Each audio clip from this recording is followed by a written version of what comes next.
Namo Ramana. Hello, brothers and sisters.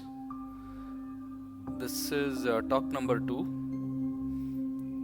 So, talk number 2, someone inquired about the nature of perception.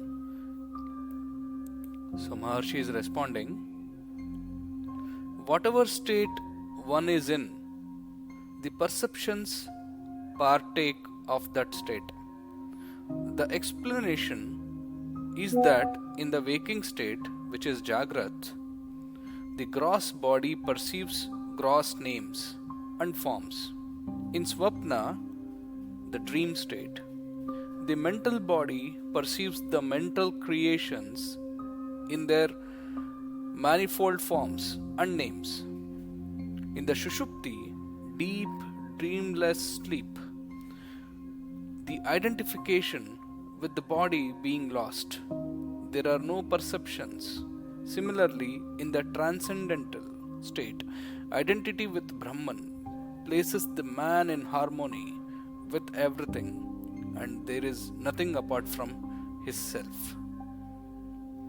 Om Namo Bhagavate Shri Ramanaya. Here, Bhagavan is saying,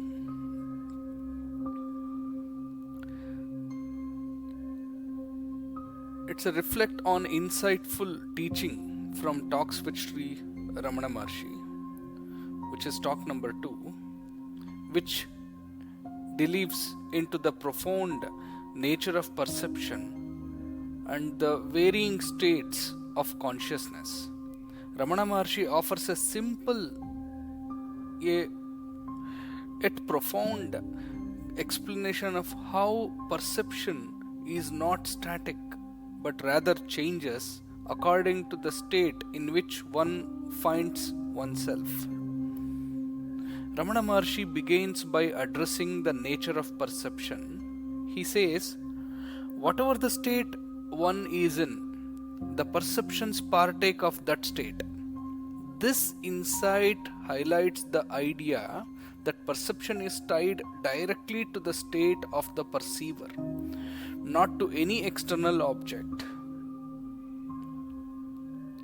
This challenges our usual assumption that what we perceive remains the same irrespective of our inner state. He explains that in the waking state, which is called Jagrat in Sanskrit, we identify with the gross physical body, and as a result, we perceive the physical world around us, its names, forms, and material objects.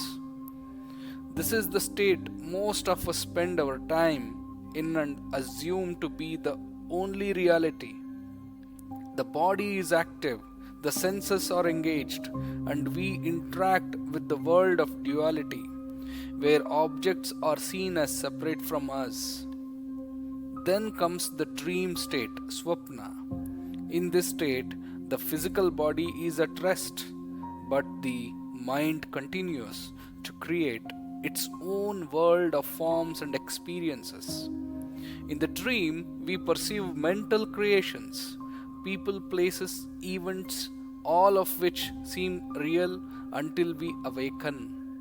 Here, Ramana Maharshi points out that even though the gross body is inactive, we still perceive a whole universe through the subtle mental body.